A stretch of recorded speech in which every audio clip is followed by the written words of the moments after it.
So I want to get this off my chest because I've watched a lot of Andrew Tate videos, perhaps too many. My time could have been valuable spent doing something else, but nonetheless, I've realized as a regular guy, I can't take Andrew Tate seriously. He's not a serious person to me, and not that I think he's playing a character and behind the mask there's some smart, clever operation. No, I think he's kind of dumb and doesn't really know what he's doing. And I want to talk about this because I don't think my opinions fall along the traditional battle lines of why people hate or love Andrew Tate. So I want to share and get your thoughts and see whether you agree with me or not. And the first reason why I can't take Andrew Tate seriously is because he's a British American man who moved to Romania. And the reason why he moved to Romania is because he said it's corrupt and I can do what I want. You just throw money here, you throw money there. I can pay off the police, I can pay off the government, and I can operate with impunity. That's why he wanted to move to Romania, which is maybe not ethical or moral, but okay, I can follow the train of thought for why he moved to Romania. But it turns out he then manages to get arrested by the federal government for the things that he said and or allegedly done, and not able to bribe his way out of the police or the prosecutor. So his entire thesis is fictional and kind of laughable, which makes it hard for me to take him seriously when he says he moved to a foreign country so that he could bribe his way around the country and be left alone, and then that country locks him up and charges him with pretty heinous crimes. And the second reason I can't take him seriously is that when he gets locked up and put into prison, it turns out he's never bothered to learn the language. Like, he doesn't know anything his lawyers are saying, what the judge is saying, what the other prisoners are saying. He doesn't speak any Romanian. He's lived there for years and was too lazy or arrogant to ever learn the language of the country he chose to live in, which is just not what a serious man does. That's not a serious person. They're a serious person when they move to a new country and decide to live there, they learn the language. And then when he gets out of prison, the entire message that he's promoting, whether people feel it's misogynistic or empowering towards the young men, telling them to be responsible and take up accountability and promoting social conservative values, traditional values about the nuclear family and the head of the household and raising families right. The whole message, it turns out when he gets out of prison, is that Andrew Tate is as prodigious as Boris Johnson in producing children out of wedlock. That for all he talks about as the importance of the nuclear family, he's got 3, 4, 5 bastard children from various different baby mamas, none of whom he's married, which makes him hypocritical, for sure. And a lot of people are hypocritical, but again, it means he's not a serious person. He may still be a good father, but it means he's not living what he preaches.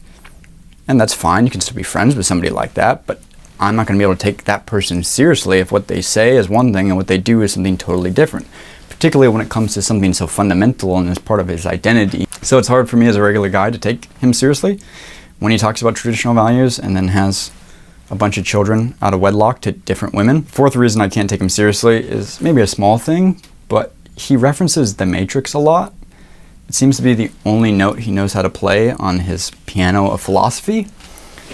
Like, there are many other interesting works and texts that, whether it's Kierkegaard or Nietzsche or Schopenhauer or Jonathan Rawls, there's endless books and movies that tackle deep fundamental issues about the existence of life and what it means to navigate the world as a human, but he references none of it. He doesn't reference any other movies, he doesn't reference any other works of art, any books, any other philosophies. Just The Matrix. He just talks about The Matrix the entire time, which leads me to think that the 1999 Wachowski brothers film The Matrix he saw when he was a teenager, and it had an outsized impact on his life and deeply informed his worldview. And since the period when he saw The Matrix, he's viewed everything and all of life through the lens of The Matrix. Andrew Tate just talks about The Matrix again and again and again. And while The Matrix can be way of viewing the world, it's not ultimately true.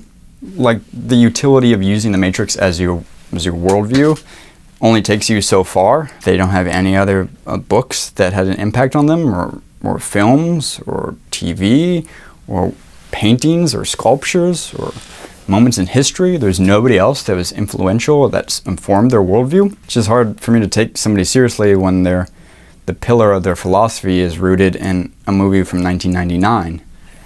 And the last thing that makes it really hard for me to take Andrew Tate seriously, number 5 on the list of reasons why Andrew Tate just isn't a serious person, is because he has a really juvenile, childish outlook on what rich or wealth is. Like, I don't think he understands what wealth really is.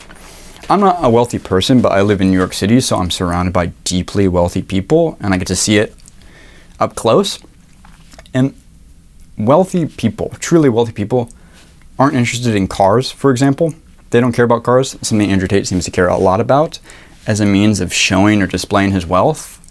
But that doesn't add up to my lived experience, where really wealthy people don't care about cars at all. You can find exceptions like Jay Leno or Seinfeld that care a lot about cars, and they're multi-millionaires. But they care about cars in a way that's like, cars are almost an artistic expression of engineering, and they revere that artistic expression. Most wealthy people don't care about cars at all because they don't drive cars. Wealthy people have drivers. It's just part of stealth wealth, no different than wealthy people don't have cases on their iPhones because they're rich enough to just buy a new iPhone right away. Rich people don't use coats because they go from their townhouse into the car that's being driven for them, into their private jet, and then the jet lands and they get into another car, and then they get into the hotel or to their friend's house. They don't wear hats or coats. It's not necessary. Well, they don't drive either, and there's a couple of reasons why wealthy people don't drive. They don't have to be responsible for anything.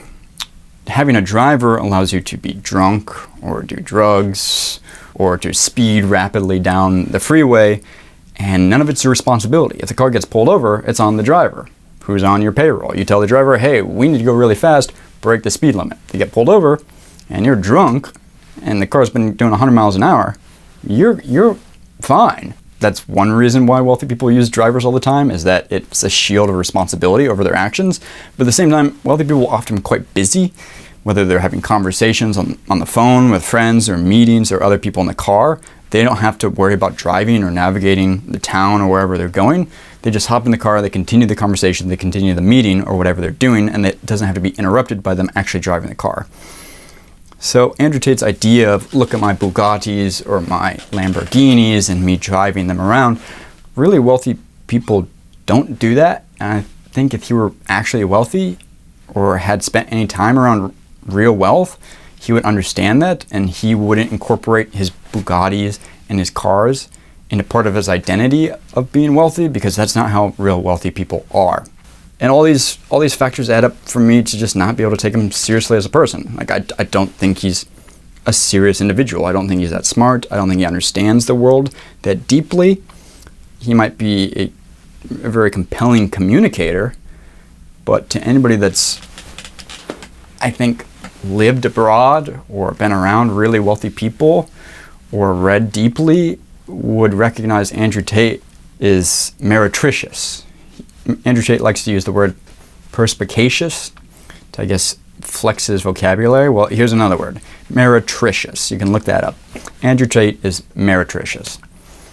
These are the reasons why I cannot take Andrew Tate seriously. I'm curious what you guys think. Do you agree with me? Do you disagree with me? What do you think of my reasons? Leave comments down below. I just don't see other people articulating my issues with Andrew Tate. They either love him or they hate him for what he says. But I don't see many people speaking about the fundamental parts of his identity that make me just ultimately left with a very unconvincing simulacrum of a wealthy person.